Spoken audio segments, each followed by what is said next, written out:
الحمد لله رب العالمين والصلاة والسلام على نبينا محمد وعلى آله وصحبه أجمعين. أما بعد فأعوذ بالله من الشيطان الرجيم.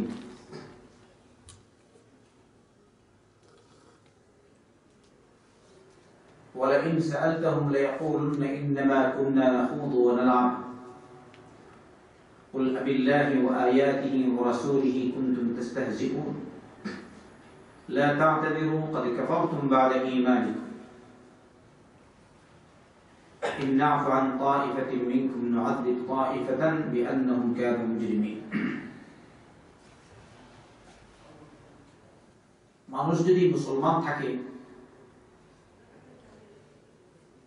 কিন্তু কিছু কাজ যদি করে তাহলে সে ইসলামের ভিতরে থাকে না, ইসলাম থেকে বেরিয়ে যায়, মুরতাদ হয়ে যায়।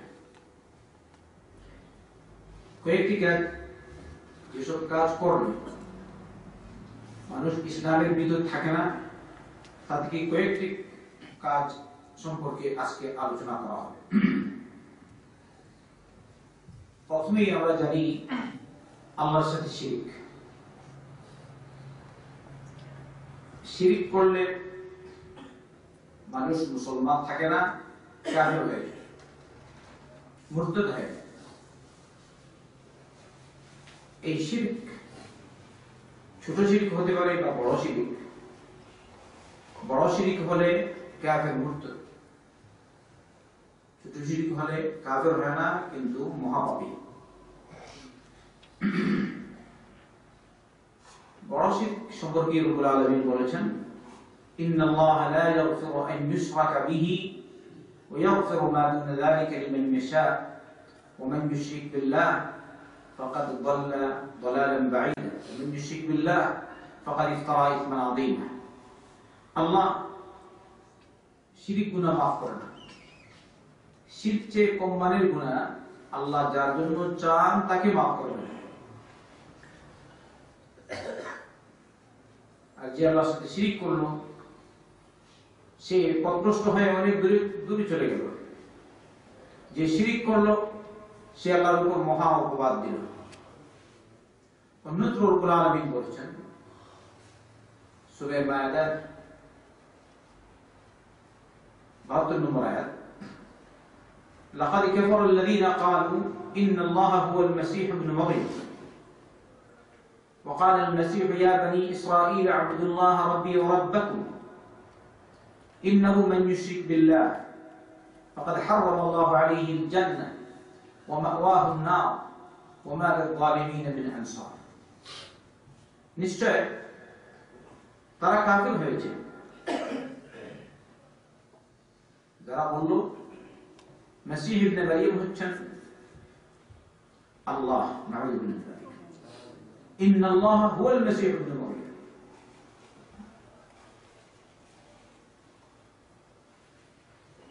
ওরা কারা? কথিত খ্রিস্টান।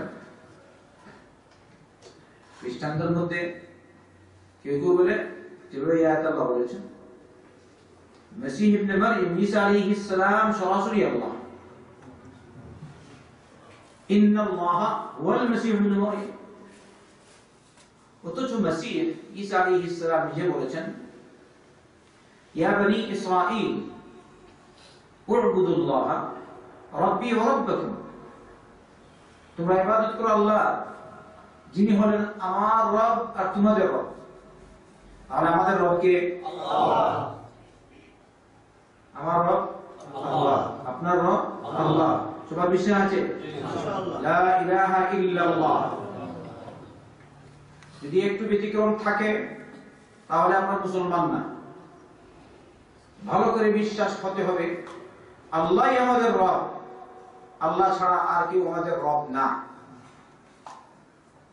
মসীহ ইবনে মারইয়াম আলাইহিস সালাম বললেন وقال المسيح يا بني إسرائيل اعبدوا الله ربي وربكم। হে বনি ইসরাইলের লোকজন, তোমরা ইবাদত করো আল্লাহ যিনি আমার রব এবং তোমাদের রব। ঈসা আলাইহিস সালাম কোন জায়গায় বলেননি তোমরা আমার ইবাদত করো, নাউযু বিল্লাহ। অথবা কোন জায়গায় বলেননি আমি হচ্ছে আল্লাহ, নাউযু বিল্লাহ। ঈসা আলাইহিস সালাম কোন জায়গায় বলেননি আমি হচ্ছি আল্লাহর বেটা। ঈসা আলাইহিস সালাম কোন জায়গায় বলেননি আমি তিনজনের একজন। তিনি বলেছেন আমি আল্লাহর বান্দা। قال إني عبد الله آتاني الكتاب وجعلني نبيا।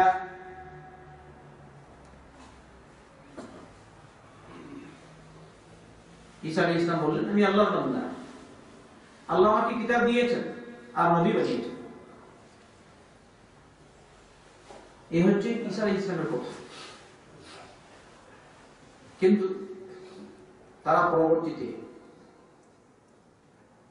কথিত খ্রিস্টানরা তারা বলল ঈসা আলাইহিস সালাম আল্লাহ, আর না হয় বলে আল্লাহর ছেলে, আর না হয় বলে আল্লাহ তিনজনের একজন, অর্থাৎ আল্লাহ আর ঈসা আলাইহিস সালাম আর জিবরিল আলাইহিস সালাম এই তিনজনের একজন। আর তিনজনে মিলে তিন না বরং এক। নাউযুবিল্লাহ। তাই এই দৃষ্টিতে তিনজনে মিলে তিন না তাহলে এক, তাহলে তার মানে কি হচ্ছে সবই আল্লাহ। সবাই বলেন নাউযুবিল্লাহ। এরপর রব্বুল আলামিন বলেন ইন্নাহু মান ইউশরিক বিল্লাহ, নিশ্চয় যে ব্যক্তি আল্লাহর সাথে শিরক করে ফাকাদ হারামাল্লাহু আলাইহিল জান্নাহ, আল্লাহ তার উপর জান্নাতকে হারাম করে দিয়েছেন। তাহলে যে আল্লাহর সাথে শিরক করবে বড় শিরক, তার জন্য জান্নাত হারাম। এই যে শিরক, লোকটি নামাজ পড়ে, হজ করে, যাকাত দেয়, কিন্তু মন্দিরে গিয়ে ভক্তি নিবেদন করে, প্রণাম করে,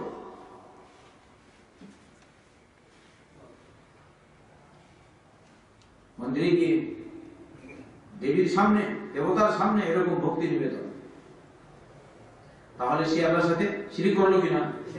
শিরক করলো, সন্দেহ নাই। কেউ যদি মসজিদে যায়, আবার মন্দিরেও যায়, গির্জায়ও যায়, সবাইকে খুশ করে, তাহলে সে কি মুসলমান? সে মুশরিক। আচ্ছা, এক্ষেত্রে কোনো সন্দেহ নেই। তাহলে কেউ যদি আল্লাহর সাথে শিরক করে ইবাদতে অন্য কাউকে অথবা পীরের সামনে সিজদা করে, তাহলে এটা কি শিরক? ছোট শিরক না বড় শিরক? ইন্নাহু মান ইউশরিক বিল্লাহ, নামাজ পড়া যথেষ্ট না, আকীদা ঠিক নাই, ইবাদত নষ্ট। আকীদা ঠিক নাই, আপনি মুসলমান না। যদি এরকম আকীদা, ইন্নাহু মান ইউশরিক বিল্লাহ, আল্লাহর সাথে আরেকজনকে শরীক, ফাকাদ হারামাল্লাহু আলাইহিল জান্নাহ, তার জন্য অথবা তার উপর আল্লাহ জান্নাতকে হারাম করে দিয়েছেন। ও কখনো জান্নাতে যেতে পারবে না, যেহেতু সে মুশরিক। ওয়া মাওয়াহুন নার, আর তার ঠিকানা হলো জাহান্নাম। ওয়া মা লিয-যালিমিন মিন আনসার, জালিমদের কোনো সহযোগী নেই, সাহায্যকারী নেই। এর একটি উদাহরণ, আল্লাহ ছাড়া অন্যের জন্য জবাই করা, অন্যের উদ্দেশ্যে জবাই করা, আয-যাবহু লিগাইরিল্লাহ, এটা বড় শিরক। কোন কবরে গিয়ে উরুস মানানোর বা উরুস পালনের উদ্দেশ্যে বাবাকে খুশি করার জন্য, কবরওয়ালাকে খুশি করার জন্য, কবরস্থ ব্যক্তিকে খুশি করার জন্য, কথিত ওলি, চাই আল্লাহর ওলি হোক, চাই শয়তানের ওলি হোক, ওকে খুশি করার জন্য সে মৃত কবরস্থ আছে, ওখানে গিয়ে জন্তু জবাই করলো, এটা কি হচ্ছে? শিরক। ছোট শিরক না বড় শিরক? আল্লাহ রাসূল সাল্লাল্লাহু আলাইহি ওয়াসাল্লাম বলেছেন, লাআনাল্লাহু মান যাবাহা লিগাইরিল্লাহ, আল্লাহ লানত হোক ওই ব্যক্তির উপর যে আল্লাহ ছাড়া অন্যের উদ্দেশ্যে জবাই করে, গায়রুল্লাহর জন্য জবাই। নাউযুবিল্লাহি মিন যালিক। ওরা যদি জবাই করে কবরের উদ্দেশ্যে শিরক, জিনের জন্য শিরক, অনেক আছে। কবিরাজি মোল্লা, বাহ্যত মোল্লা, কিন্তু আসলে সেই জাদুকর। পরে শুনতে পাবেন ইনশাআল্লাহ। আল্লাহ আমাদের হেফাজত করুন। আমিন। যেসব কারণে মানুষ মুরতাদ হয়ে যায়, এর মধ্যে থেকে প্রথম কারণই হচ্ছে শিরক।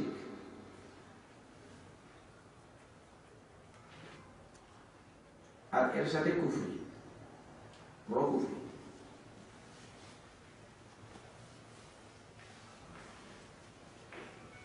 কুফরি, সে মুসলমান,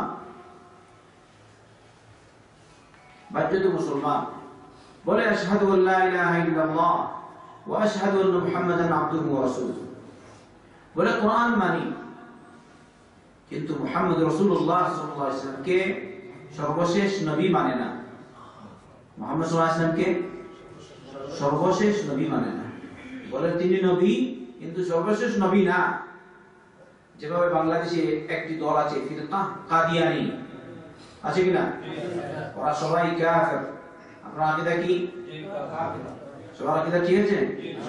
মুহাম্মদ সাল্লাল্লাহু আলাইহি ওয়াসাল্লাম সর্বশেষ নবী, সর্বশেষ রাসূল, তারপরে আর কোন নবী আসবেন না কিয়ামত পর্যন্ত। ঈসা আলাইহিস সালাম আসবেন, তিনি নবী হয়ে আলাদা স্পেশাল নবী হয়ে আসবেন না। তিনি এসে নবী করিম সাল্লাল্লাহু আলাইহি ওয়াসাল্লামের শরীয়ত বিধানই জারি করবেন। তাই কিয়ামত পর্যন্ত আলাদা কোন নবী আসবেন না। তাই আমাদের নবী মুহাম্মদ রাসূলুল্লাহ সাল্লাল্লাহু আলাইহি ওয়াসাল্লাম সর্বশেষ নবী। নবী বলেছেন সাল্লাল্লাহু আলাইহি ওয়াসাল্লাম, আনা ওয়াস-সাআতু কাহাতাইন, আমি আর কিয়ামত এই দুই আঙ্গুলের মতো। এই দুই আঙ্গুল যেভাবে একটা আরেকটার সাথে জড়িত, ওইভাবে আমার নবুয়তের সীমা, আমার রিসালাতের সীমা একটা আরেকটার সাথে এরকম জড়িত। নবী করিম সাল্লাল্লাহু আলাইহি ওয়াসাল্লাম নবুয়তের সীমা শেষ হয়ে যাবে, সময় শেষ হয়ে যাবে, তারপরেই হবে কিয়ামত। অতএব আর কোন নবী আসতে পারেন না। চাই কাদিয়ানী ভণ্ড নবী হোক অথবা অন্য কেউ হোক, কেউ যদি বর্তমানে দাবি করে আমি নবী, তাহলে সে হচ্ছে ভণ্ড শয়তান, ওকে হত্যা করা ফরজ ইসলামী রাষ্ট্র। তাহলে আমাদের নবী সর্বশেষ নবী। কারণ অনেক মুসলমান আছে তারা মনে করে না কাদিয়ানিও ভালো, তারা নামাজ পড়ে। আবার অনেক মুসলমান আছে তারা পার্থক্য করে না, বলে ইহুদিও একটা ধর্মাবলম্বী, খ্রিস্টান ধর্মাবলম্বী, হিন্দু ধর্মাবলম্বী, সবাই ঠিক আছে। এরকম যদি কারো আকীদা হয়, সে কিনা মুসলমান না, সে কাফের। তাই মুসলমান যারা বুঝে না, এদেরকে বুঝানো দরকার। ইসলাম যেসব কারণ নষ্ট হয়, এর একটি কারণ হচ্ছে আরেকটি, এটাও শিরক। সে বলে আল্লাহ পর্যন্ত আমি পৌঁছাতে পারবো না যদি একে না ধরি।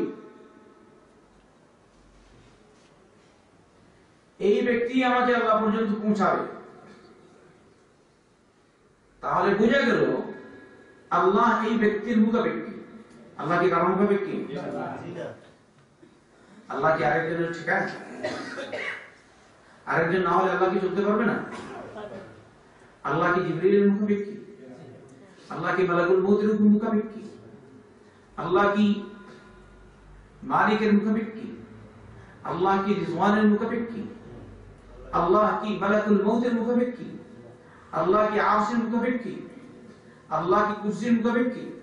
আল্লাহ কি সাত আকাশের মুখাপেক্ষী? আল্লাহ কি সাত জমিনের মুখাপেক্ষী? আল্লাহ কারো মুখাপেক্ষী না, সমস্ত সৃষ্টি আল্লাহর মুখাপেক্ষী। আকীদা ঠিক আছে? কুল হুয়াল্লাহু আহাদ আল্লাহুস সামাদ। কুল হুয়াল্লাহু আহাদ আল্লাহুস সামাদ।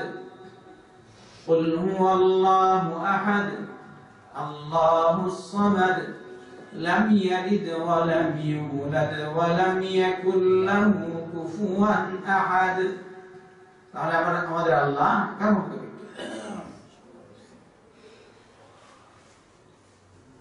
এই যে একটা শিরিক, অনেকে বলে একে যদি না ধরি তাহলে আমি আল্লাহকে পাবো না।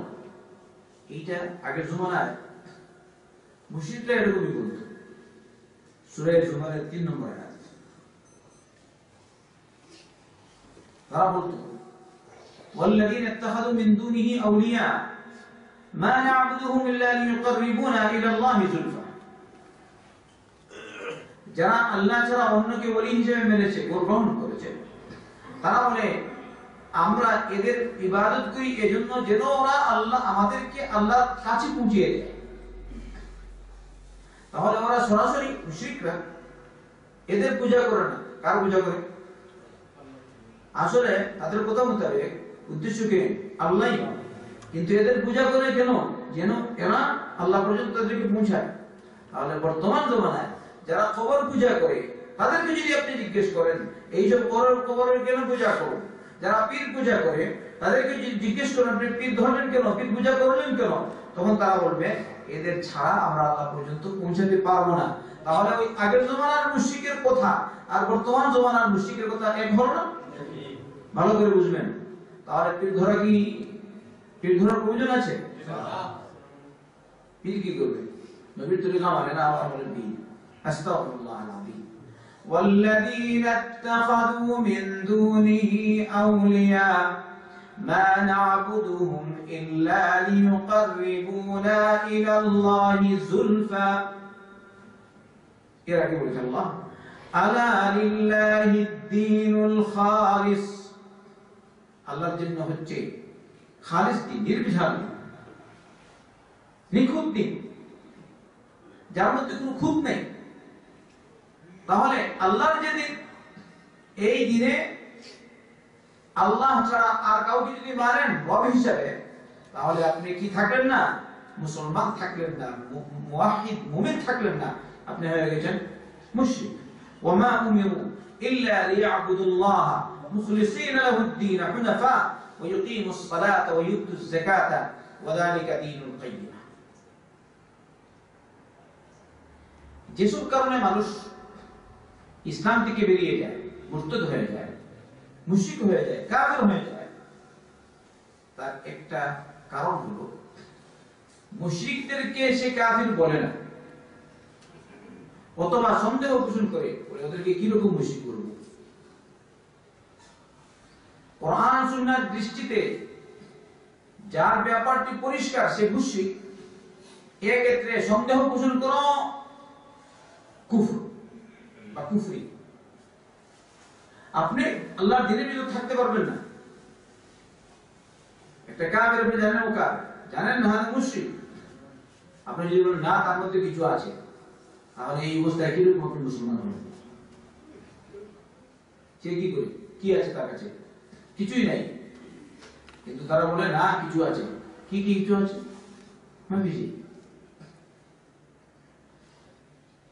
তাহলে কাফিরদের ক্ষেত্রে সন্দেহ পোষণ করা, সে হয়তো মুসলমান এরকম, তাহলে এটা কি হবে?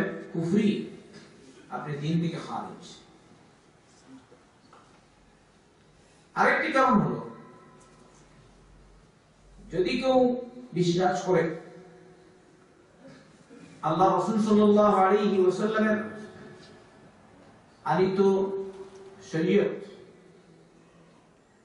তিনি যেসব যে বিধান নিয়ে এসেছেন আল্লাহর পক্ষ থেকে, এই বিধান থেকে অন্য বিধান ভালো,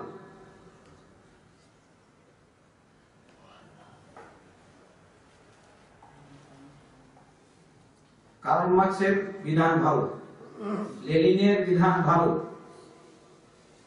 অথবা মানব রচিত বিধান ভালো, নবী করিম সাল্লাল্লাহু আলাইহি ওয়াসাল্লামের বিধান থেকে, তাহলে সে কি? কাফের। কথা বুঝছেন? সর্বশ্রেষ্ঠ নবীকে মুহাম্মদ রাসূলুল্লাহ, আর সর্বশ্রেষ্ঠ বিধান ওই বিধান যে বিধান নিয়ে এসেছেন আমাদের নবী মুহাম্মদ রাসূলুল্লাহ সাল্লাল্লাহু আলাইহি ওয়াসাল্লাম। এই আকীদা যদি না থাকে, আপনি যদি 10 কোটি বার বলেন লা ইলাহা ইল্লাল্লাহ মুহাম্মাদুর রাসূলুল্লাহ, বুঝছেন? 10 কোটি বার বলছে। আরেক যদি জিকির এরকম যেরকম বাংলাদেশে করে বেদাতি তরিকা, আপনি মুসলমান হবেন? আপনি মুসলমান না। হজ প্রতি বছর, হজ প্রতি বছর, উমরা, সরকারি পোস্ট পেয়েছে, হয়তো বড় মন্ত্রী অথবা প্রধানমন্ত্রী অথবা প্রেসিডেন্ট, হজ ছাড়ে না, উমরা ছাড়ে না। কিন্তু আকিদাদার এটা চলে না, আল্লাহ নবীর বিধান বর্তমান জমানায় চলে না, মানব রচিত বিধান চলতে হবে। তাহলে এটা কি মুসলমান নাকি কাফের? আকিদা আপনাদের ঠিক আছে নাকি? কেউ তো, সবাই তো বলুন না কাফের। আমি আপনাদেরকে জিজ্ঞেস করি, সবাই বলতে হবে। কেউ যদি, কারো যদি বিশ্বাস হয় নবী করিম সাল্লাল্লাহু আলাইহি ওয়াসাল্লাম আল্লাহর পক্ষ থেকে যে বিধান নিয়ে এসেছেন, এই বিধান থেকে কার্ল মার্ক্সের বিধান ভালো, লেনিনের বিধান ভালো, অথবা মানব রচিত বিধান ভালো, তাহলে সে মুসলিম না কাফের? জাযাকুমুল্লাহু খাইরান। ঈমান তাজা হওয়া দরকার, বুঝা দরকার আমরা কি মুসলমান না অমুসলিম। সামনে যাই। আল্লাহ রাসূল সাল্লাল্লাহু আলাইহি ওয়াসাল্লাম যা কিছু নিয়ে এসেছেন, কোন একটা ব্যাপারে সে যদি ওকে খারাপ পায়, তাহলে সে কাফির, কাফির। মান আবগা শাইআন মিম্মা জাআ বিহি রাসূল সাল্লাল্লাহু আলাইহি ওয়াসাল্লাম ওয়ালাউ আমিলা বিহি লাকাফার। নবীর সুন্নাত মোতাবেক কাজ করে কিন্তু ভালো পায় না।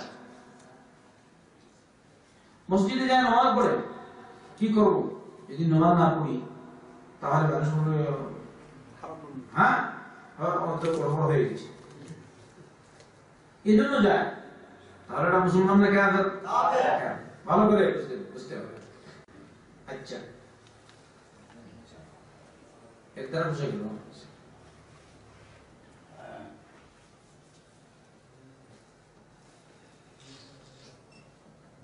আল্লাহ রাসূল সাল্লাল্লাহু আলাইহি ওয়াসাল্লাম যদি কোনো সুন্নাত নিয়ে আসেন, যে কোনো সুন্নাত, যেমন দাড়ি,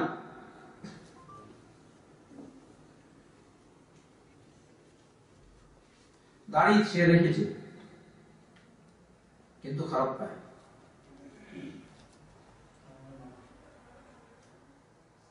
রেখেছে এমনি রেখেছে, কারণ বলেছেন কাজ করলো কিন্তু খারাপ পায়, সে কি কাফের। একজন মানুষ দাড়ি রাখে না, এটা হচ্ছে একটা কাজ, আর আরেকজন খারাপ পায়, এটা কি বেশ কম আছে না? আবার যদি সামনে যদি আবার এরকম হাসি ঠাট্টা করে, তাহলে কি হবে? তু কুজা ওয়া সুন্নতে আহমদ কুজা বা মুহাম্মদ কাইবুয়াদ নিসবাত তুরা।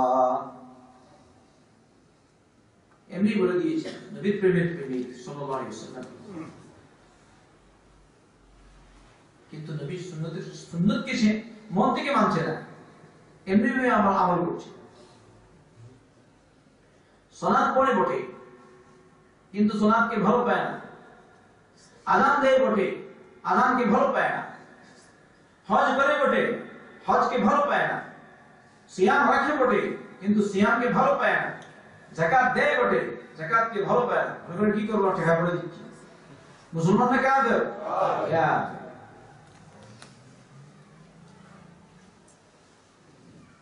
আরেকটা কাফের কি রকম হয়? আল্লাহ রাসূল সাল্লাল্লাহু আলাইহি ওয়াসাল্লামের আনিত রাসূল করিম নবী করিম সাল্লাল্লাহু আলাইহি ওয়াসাল্লাম যে সব বিধান নিয়েছেন আল্লাহর পক্ষ থেকে, তার থেকে কোন একটা বিধান নিয়ে, কোন সুন্নাত নিয়ে যদি হাসি ঠাট্টা করে, বিদ্রুপ করে, তাহলে সে ইসলামের ভিতরে থাকে না, ইসলাম থেকে খারিজ হয়ে যায়, মুরতাদ হয়ে যায়। যদি নবীর সুন্নাত নিয়ে, নবী যেসব বিধান নিয়ে এসেছেন স্পষ্ট, ওগুলো নিয়ে ঠাট্টা বিদ্রুপ করে, তাহলে সে কি কাফের। তাহলে যদি আল্লাহ রাসূল সাল্লাল্লাহু আলাইহি ওয়াসাল্লামকে নিয়ে, সরাসরি নবীকে নিয়ে ব্যঙ্গচিত্র করে, তাহলে সে মুসলমান হবে না কাফের? কাফের। সন্দেহ আছে? যদি নবী করিম সাল্লাল্লাহু আলাইহি ওয়াসাল্লামকে খারাপ পায় বলে কিছু উল্লেখ করে, কথিত ব্লগে লিখে, সে কি কাফের, মুরতাদ। যদি আল্লাহর কালামকে নিয়ে হাসি ঠাট্টা করে, সে কাফের। যদি আল্লাহ সম্পর্কে খারাপ কটূক্তি করে, সে কাফের, মুরতাদ।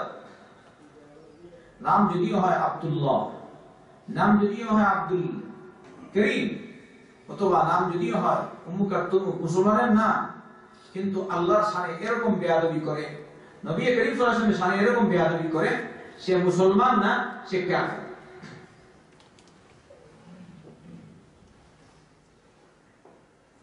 সূরা তওবা 65 নম্বর আয়াত আগে আপনাদের সামনে পেশ করেছিলাম। আল্লাহ বলেন, وَلَئِنْ سَأَلْتَهُمْ لَيَقُولُنَّ إِنَّمَا كُنَّا نَخُوضُ وَنَلْعَبُ قُلْ أَبِاللَّهِ وَآيَاتِهِ وَرَسُولِهِ كُنتُمْ تَسْتَهْزِئُونَ لَا تَعْتَذِرُوا قَدْ كَفَرْتُمْ بَعْدَ إِيمَانِكُمْ إِن نَّعْفُ عَن طَائِفَةٍ مِّنكُمْ نُعَذِّبْ طَائِفَةً بِأَنَّهُمْ كَانُوا مُجْرِمِينَ। আপনি যদি তাদেরকে জিজ্ঞেস করেন, তখন তারা বলবে, আমরা তো একটু হাসি ঠাট্টা করেছিলাম, মজাক করেছিলাম, খেলতামাশা করেছিলাম। কাকে নিয়ে হাসি ঠাট্টা করেছে? আল্লাহর নবীকে নিয়ে হাসি ঠাট্টা করেছে সাল্লাল্লাহু আলাইহি ওয়াসাল্লাম। নবী করিম সাল্লাল্লাহু আলাইহি ওয়াসাল্লাম সাহাবাদেরকে নিয়ে হাসি ঠাট্টা করেছে, আল্লাহর দ্বীনকে নিয়ে ঠাট্টা বিদ্রূপ করেছে। করা হচ্ছে মুনাফিক, কারণ মুনাফিক তো মুসলমান না। এমনি বলে লা ইলাহা ইল্লাল্লাহ,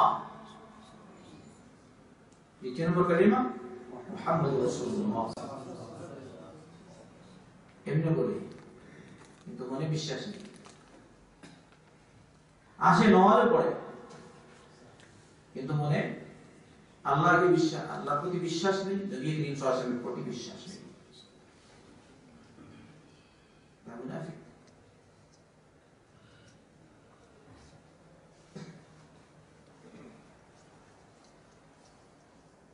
আল্লাহ বলেন, তারা যখন বলল আমরা এমনি একটু আলোচনা পর্যালোচনা করছি না, একটু খেলতামাশা করছি না, আল্লাহ বলেন, হে নবী সাল্লাল্লাহু আলাইহি ওয়াসাল্লাম, আপনি তাদেরকে জিজ্ঞেস করুন, কুল আবিল্লাহি ওয়া আয়াতিহি ওয়া রাসূলিহি কুনতুম তাস্তাহজিউন, তোমরা কি আল্লাহকে নিয়ে ঠাট্টা বিদ্রূপ করছো, তার নিদর্শনাবলী ঠাট্টা বিদ্রূপ করছো, আল্লাহ রাসূলকে নিয়ে ঠাট্টা বিদ্রূপ করছো?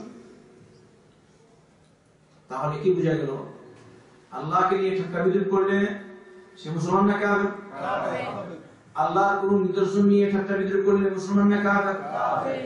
যদি কাবাকে নিয়ে ঠাট্টা বিদ্রূপ করে কাফের, মিনাকে নিয়ে ঠাট্টা বিদ্রূপ করে কাফের, আরাফাত নিয়ে ঠাট্টা বিদ্রূপ করে কাফের। আচ্ছা, সাফা মারওয়াকে নিয়ে ঠাট্টা বিদ্রূপ করলে কাফের, কারণ এগুলো হচ্ছে আল্লাহর নিদর্শন। আল্লাহর কোন নিদর্শন নিয়ে যদি ঠাট্টা বিদ্রূপ করে, ও হচ্ছে কাফের, মুরতাদ। এই যে মুরতাদ আর এই যে কাফের, এ সম্পর্কে সন্দেহ পোষণ করা, এটাও হচ্ছে কুফর।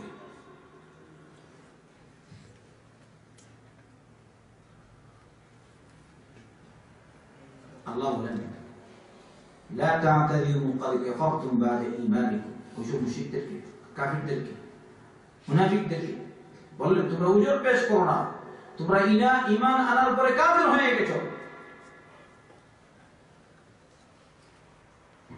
কিন্তু কেউ যদি বাস্তবিক তোমাদের জালে পড়ে যায় আর সত্যিকারের তওবা করে নেয়, তাহলে আমি তাদেরকে মাফ করব।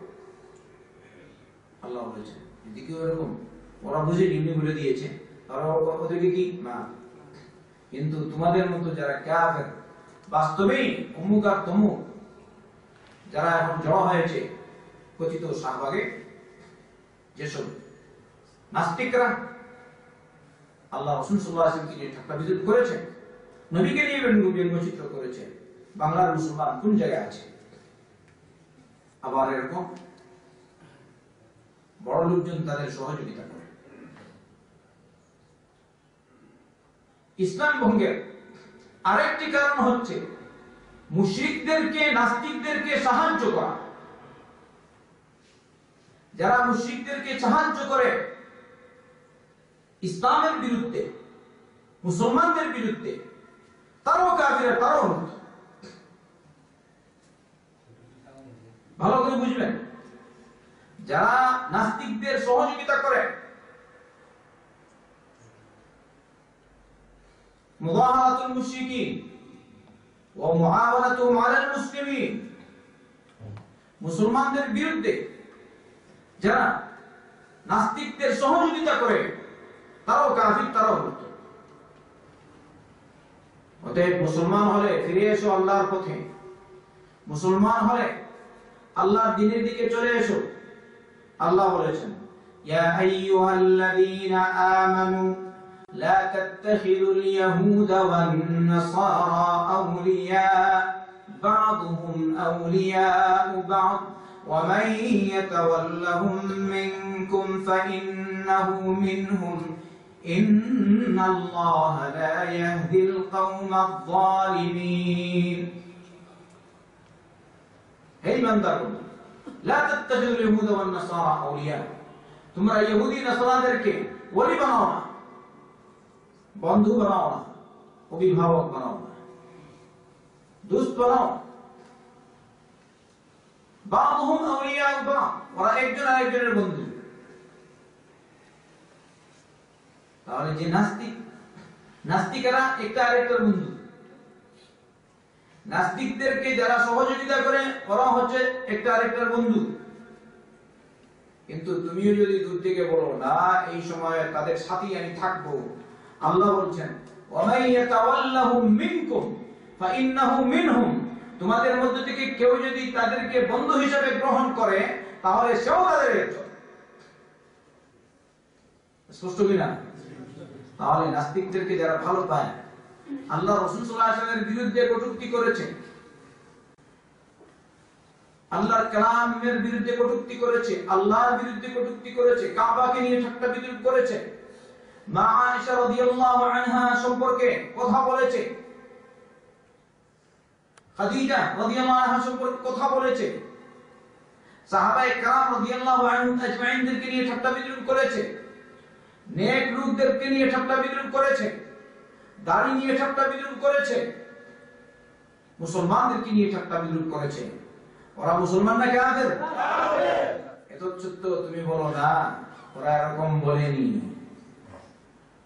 তাদের সাহায্য সহযোগিতা করছো, তাহলে তুমিও হচ্ছ তাদেরই একজন। ওয়া মান ইয়াতাওয়াল্লাহুম মিনকুম ফাইন্নাহু মিনহুম, তোমাদের মধ্যে থেকে যে কেউ তাদেরকে বন্ধু হিসেবে গ্রহণ করবে, সে তাদেরই একজন। এই জন্য বর্তমান জমানায় এই সময়ে আমরা ইমানের পরীক্ষায় পড়েছি। ইমানের হালতে টিকে থাকা প্রত্যেক মুসলমানের উপর ফরজ। গোষ্ঠী বড়, দল বড়, কথিত ধর্মনিরপেক্ষতাবাদ বড়, কথিত নাস্তিক্যবাদ বড়, না আল্লাহ বড়? এই সব তন্ত্র মন্ত্র বড়, না আল্লাহর কালাম বড়? এই সব তন্ত্র মন্ত্র বড়, না নবী মুহাম্মদ সাল্লাল্লাহু আলাইহি ওয়াসাল্লাম বড়? যদি এরকম হয়, যদি আমরা বলি আল্লাহর রাসূল সমালোচনার ঊর্ধ্বে, আল্লাহ সমালোচনার ঊর্ধ্বে, আমাদের যদি আকীদা থাকে আল্লাহর কালাম সমালোচনার ঊর্ধ্বে, তাহলে যারা আল্লাহর কালামকে নিয়ে ঠাট্টা বিদ্রূপ করবে, যারা আল্লাহকে নিয়ে ঠাট্টা বিদ্রূপ করবে, যারা আল্লাহ রাসূলকে নিয়ে ঠাট্টা বিদ্রূপ করবে, তাদের সাথে আমাদের কোনো সম্পর্ক হতে পারে না। যদি সম্পর্ক হয়, তাহলে আমিও মুসলমান থাকলাম না। তাই এই আহ্বান প্রত্যেক মুসলমানের জন্য, কোন দলের দিকে আমরা আহ্বান জানাচ্ছি না, কোরআন এবং সুন্নাহর দিকে আহ্বান জানাচ্ছি। বর্তমান জমানায় যারা হকপন্থী, যাদের মধ্যে ঈমান আছে, ওরা সবাই একই প্ল্যাটফর্মে জড়ো হয়ে গেছেন। সবাই বলি আলহামদুলিল্লাহ। বাংলাদেশের মুসলমানরা যারা যাচাই করতে পারছেন, তারা সবাই একই প্ল্যাটফর্মে জড়ো হয়ে গেছেন। আজকে আমি বাংলাদেশের স্বনামধন্য আলেমে দ্বীন, দ্বীনে মুজাহিদ ডক্টর আসাদুল্লাহ আল গালিব, তারও বক্তব্য শুনেছি। তিনি বলেছেন এই মুহূর্তে বাংলাদেশের সকল উলামা যে যে মতাদর্শেরই থাকুক না কেন, সকল উলামাদেরকে এক হয়ে যাওয়া ফরজ, এক হয়ে যাওয়া উচিত। আজ যদি কোন আলিমকে পকড়াও করে, কালকে আরেক আলিমকে পকড়াও করবে, এরকম করে করে আলিমদেরকে নিশ্চিহ্ন করার পরে আল্লাহর দ্বীনকে আর রাখবে না, হাততালি দিবে না, হাততালি দিবে না। তুমি আল্লাহকে ভয় করো। যদি তোমার মধ্যে ইসলাম থাকে তাহলে খবরদার আল্লাহর দিকে রুজু করো। বর্তমানে চলে আসে আহ্বান, ইসলাম টিকানোর আহ্বান। বর্তমানে যে আহ্বান হচ্ছে এটা হচ্ছে আল্লাহর একত্ববাদের দিকে আহ্বান। বর্তমানে যে আহ্বান এটা হচ্ছে আল্লাহর রাসূলের দিকে আহ্বান। অতএব মনে যেন বিন্দু মাত্র ত্রুটি না থাকে, মনে যেন বিন্দু মাত্র সন্দেহ না থাকে আল্লাহ রাসূলের ক্ষেত্রে, মনে যেন বিন্দু মাত্র সন্দেহ না থাকে উলামাদের ক্ষেত্রে। কারণ উলামা যদি না থাকেন তাহলে আল্লাহর দ্বীন এই দুনিয়াতে বাকি থাকতে পারে না। গোষ্ঠী লড়াই ছেড়ে দিন, দলের লড়াই ছেড়ে দিন, কোরআন এবং সুন্নাহকে অগ্রাধিকার দিয়ে চলুন। ইয়া আইয়ুহাল্লাযীনা আমানু লা তুকদ্দিমু বাইনা ইয়াদাইল্লাহি ওয়া রাসূলিহি ওয়াত্তাকুল্লাহ ইন্নাল্লাহা সামিউন আলীম। হে ঈমানদারগণ, তোমরা আল্লাহ রাসূলের আগে কোনো কিছুকে অগ্রাহ্য করো না, সবার আগে আল্লাহ আর আল্লাহ রাসূলকে রাখো। আমরা আল্লাহ রাসূলকে সবার আগে রাখবো ইনশাআল্লাহ। তাই আমরা সবাই যে যেরকম পারি ওই রকম আল্লাহর দ্বীনের পথে আহ্বান জানাই, দোয়া করি, নিজের আমলের ইসলাহ করি, আর নাস্তিকবাদের বিরুদ্ধে যে যা করার তাই করি। যতটুকু পারি নিজ সামর্থ্য মোতাবেক বাংলার মুসলমানকে সকলকে একই প্ল্যাটফর্মে জড়ো হয়ে নাস্তিকবাদের বিরুদ্ধে ঝাঁপিয়ে পড়ার জন্য, নাস্তিকদের বিরুদ্ধে ঝাঁপিয়ে পড়ার জন্য আপনারা সবাই আহ্বান জানান।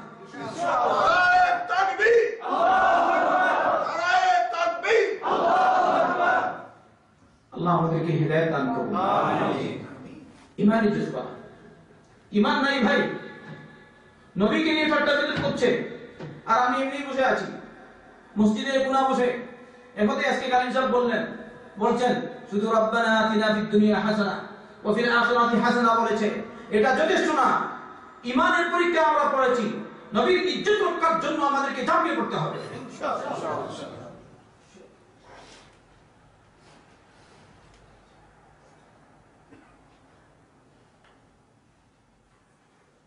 এইসব নাস্তিকদের সাথে কথিত কাদিয়ানীরও সামিল হয়ে গেছে। এই জন্যই আগেই বলেছি, যারা নবীকে মুহাম্মদ রাসূলুল্লাহ সাল্লাল্লাহু আলাইহি ওয়াসাল্লামকে সর্বশেষ নবী মানবে না, ওরা কাফের। তাই দেবহীন করতে বলছি, কাদিয়ানীরা কাফের। প্রত্যেক মুসলমানকে বিশ্বাস করা দরকার কাদিয়ানী কাফের। নামাজ পড়লেও কাফের, হজ করলেও কাফের। কারণ বাংলাদেশে এই পার্থক্য নেই। পাসপোর্ট নিয়ে আসতে পারে কাদিয়ানী, আপনি কি তাকে মুসলমান বলবেন? সে কি কাফের? আল্লাহ আমাদেরকে বুঝার তৌফিক দান করুন। আমি এই কয়েকটি কারণে আজকের এই দর্শে বললাম। আজকে আমি আর দীর্ঘ করছি না, আলোচনা এখানে থাকলাম। ইনশাআল্লাহ আগামী দর্শে আরো বলবো। আল্লাহ তুমি আমাদেরকে হেদায়েত দান করুন। আমিন। আল্লাহ আমাদেরকে maaf করো। আমিন। দুনিয়ার মুসলমানদেরকে maaf করো। আমিন। আল্লাহ আমাদেরকে তোমার নবী মুহাম্মদ সাল্লাল্লাহু আলাইহি ওয়াসাল্লামকে সবার আগে রাখার তৌফিক দাও। আমিন। তোমার দ্বীনকে সবার আগে রাখার তৌফিক দাও। আমিন। তোমাকে সবার আগে রাখার তৌফিক দাও। আমিন। আল্লাহ আমাদের ঈমান মজবুত করে দাও। আমিন। আল্লাহ আমাদের ঈমান মজবুত করে দাও। আমিন। আল্লাহ আমাদের ঈমান মজবুত করে দাও। আমিন। বাংলাদেশের মুসলমানদেরকে সবাইকে এক করো। আমিন। সবাইকে হকের পথে নিয়ে আসো। আমিন। কোরআন সুন্নাহ মোতাবেক সবাইকে চলার তৌফিক দাও। আমিন। সমস্ত উলামাদেরকে এক হয়ে নাস্তিকদের বিরুদ্ধে ঝাঁপিয়ে পড়ার তৌফিক দাও। আমিন। বাংলার সমস্ত মুসলমানদেরকে নাস্তিকদের বিরুদ্ধে ঝাঁপিয়ে পড়ার তৌফিক দাও। আমিন। আল্লাহ নাস্তিকদের বিরুদ্ধে জিহাদে নামার তৌফিক দাও। আমিন। মুসলমানদের ঈমান আমাদের তুমি হেফাজত করো। আমিন। আমাদের হেফাজত করো। আমিন। আমাদের জানমালের হেফাজত করো। আমিন। কাফির কুফফারদের ষড়যন্ত্র থেকে আল্লাহ মুসলমানদের হেফাজত করো। আমিন। ইসলামের হেফাজত করো। আমিন। তোমার দ্বীনের হেফাজত করো। আমিন। আল্লাহ তুমি আমাদেরকে কবুল করো। আমিন। আল্লাহ তুমি আমাদের তোমার দ্বীনের জন্য কবুল করে নাও। আমিন। আল্লাহ যারা মজলুম আছে আল্লাহ মজলুমদেরকে উদ্ধার করো। আমিন। আল্লাহ জালিমদেরকে পাকড়াও করো, আল্লাহ জালিমদেরকে পাকড়াও করো, আল্লাহ জালিমদেরকে পাকড়াও করো। আয় আল্লাহ এই সব জালিম যারা সরাসরি জালিম আর যারা সহযোগী জালিম, আল্লাহ সবাইকে তুমি পাকড়াও করো। আল্লাহ তোমার সৈন্যতাদের উপর চাপিয়ে দাও, আল্লাহ তোমার সৈন্যতাদের উপর চাপিয়ে দাও, আল্লাহ তোমার সৈন্যতাদের উপর চাপিয়ে দাও। দুনিয়ার মুসলিম মুসলমানদেরকে সাহায্য করো, জালিমদেরকে পাকড়াও করো। আল্লাহ তুমি আমাদেরকে দুনিয়া আখিরাতের কল্যাণ দাও, জাহান্নাম থেকে নাজাত দাও, কবর আযাব থেকে নাজাত দাও। ربنا تقبل منا انك انت السميع العليم وتب علينا انك انت التواب الرحيم. اللهم صل وسلم وبارك على نبينا محمد وعلى آله وصحبه أجمعين.